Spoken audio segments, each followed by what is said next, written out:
Happy Wednesday. Today we are going to talk about 4 great ways to boost your self-confidence. I use my conversations on my coaching calls, and then I reach out to my sphere, plus all my experiences to put these nice little episodes together for you. So I hope you're having an amazing day. Do me a favor, please subscribe to the show on your favorite platform. Leave us a 5-star review. We're still hanging in there at 49 countries. We are excited to announce, hopefully in the next couple days, that we have reached 50 different countries. So sit back, relax, and let's talk about self-confidence. You're listening to the Productive Not Busy podcast, where our mission is to make you more money so you'll have less stress and more free time. It's all about mindset, attitude, and taking action. And your host, Wayne Weathersby, knows how to make that happen. He's negotiated and closed over $150 million in contracts while building businesses with proven success strategies that he wants to share with you. So if you're ready to make some real money, then let's get to it. Here's Coach Wayne.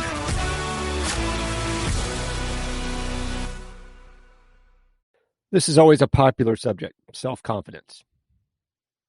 So, first question I always ask is, are you struggling with confidence?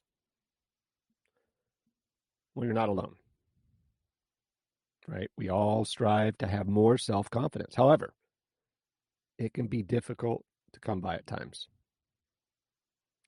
right?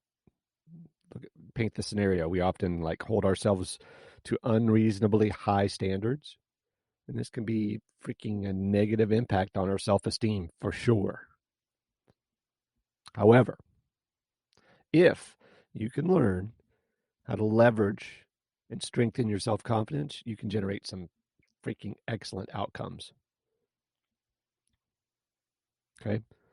So these are a few things that self-confidence leads to. Healthier relationships. Confidence doesn't just influence how you feel about yourself, but it also helps you to understand and appreciate others and how they feel. It brings better performance. Rather than constantly worrying that you're not good enough, you can devote your energy to reaching your goals and your expectations. Resilience is another one. Resilience, when you're confident, you're more likely to be open to new opportunities. And if you fail, you don't mind trying again. At the same time, you're also less likely to take a massive hit if something doesn't go according to your plan. So here's some quick ways to improve your self-confidence, to avoid negative Nelly talking in your head there, right? First of all, you need to avoid comparing yourself to others. The most important thing you can do to strengthen your self-confidence is to avoid comparing yourself to other people. When you're constantly comparing how you look, your job, your house, your car, and all the aspects of your life to what other people have, it's freaking hard to be confident in yourself. The reality is envy does have an impact on how you feel about yourself. Right? There's research all over the place that's discovered that people who compare themselves to others are more likely to feel envy. And envy impacts how these people feel about themselves. If you're feeling envious of someone else, remember that image you see of that person might not be as it seems. Believe me.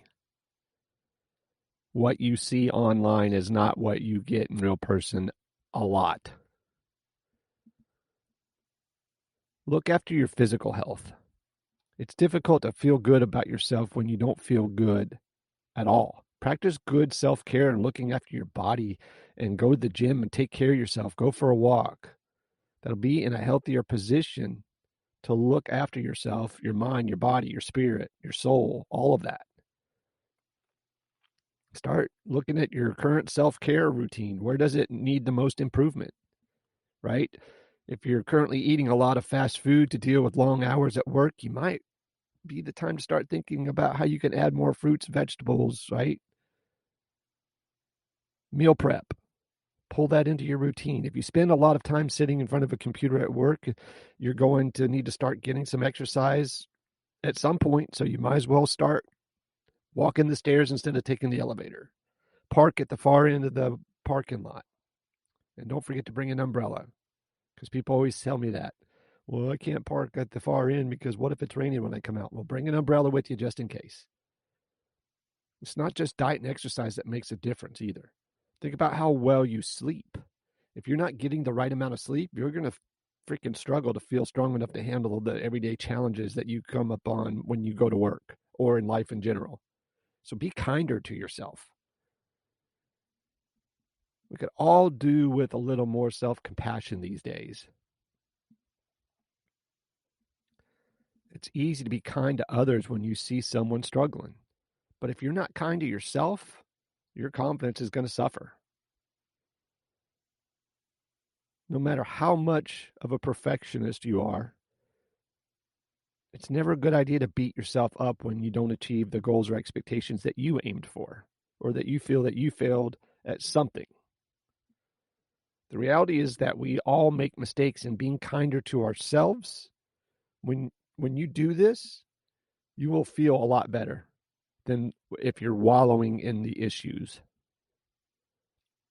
Look at the mistakes as an opportunity to learn and grow, right? Obstacles are opportunities. Failure is the first to success, right? Failure is the first success because that means you started. So look at the mistakes as an opportunity to grow and learn, and forgive yourself for not always getting things right the very first freaking time that you do it. Trust that you will do better the next time you try to accomplish that task. If you're having a hard time with self-compassion, imagine how you would talk to someone else who had experienced the same problem as you. How harsh would you be with them? Okay? So I want you to take advantage of positive self-talk. Again, I don't ever tell people to do stuff that I don't do. I've got a notepad sitting next to my nightstand that every morning it's got a list of 8 or 10 things on it. That is the last thing I read before I go to bed. It's the first thing I read when I wake up as I'm drinking my giant glass of water. So talking to yourself isn't a bad sign or poor mental health, right? Using optimistic self-talk can help you overcome self-doubt and practice compassion and even improve your self-esteem on a freaking huge scale. A lot of people get into the habit of telling themselves that they can't do something or that they feel like shit. And then they start to believe it. And don't use the excuse, oh, well, my partner, my spouse, my kids, the weather. It's on you. A lot of people get into that habit. So often telling themselves that they can't do something, they start to believe it. With that in mind, maybe it's time to start thinking about how you can protect yourself with some more positive self-talk. It all starts with challenging those common negative phrases that come out of your face. Instead of telling yourself that you can't do something, try telling yourself you can. There's a concept. Instead of saying you can't do anything right, tell yourself that you're going to find a way to perform better the next time that you tackle that same situation. Creating self-confidence isn't always easy, but the more time you devote to practicing these skills, the more you'll find your self-esteem, especially, beginning to go through the roof. Now, eventually, you may even be confident enough to start facing your fears head on, and that will strengthen your confidence even more. That takes it off the charts. So, for the next week, wake up every day. Say, I don't know, I'm happy, I'm healthy, and I'm successful. There you go.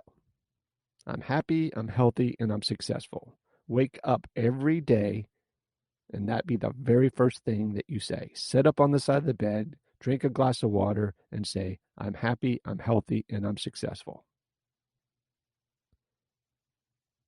Try that. I'd love to hear some feedback. Be safe, take care, sell a bunch, and say something nice to somebody. We'll talk soon.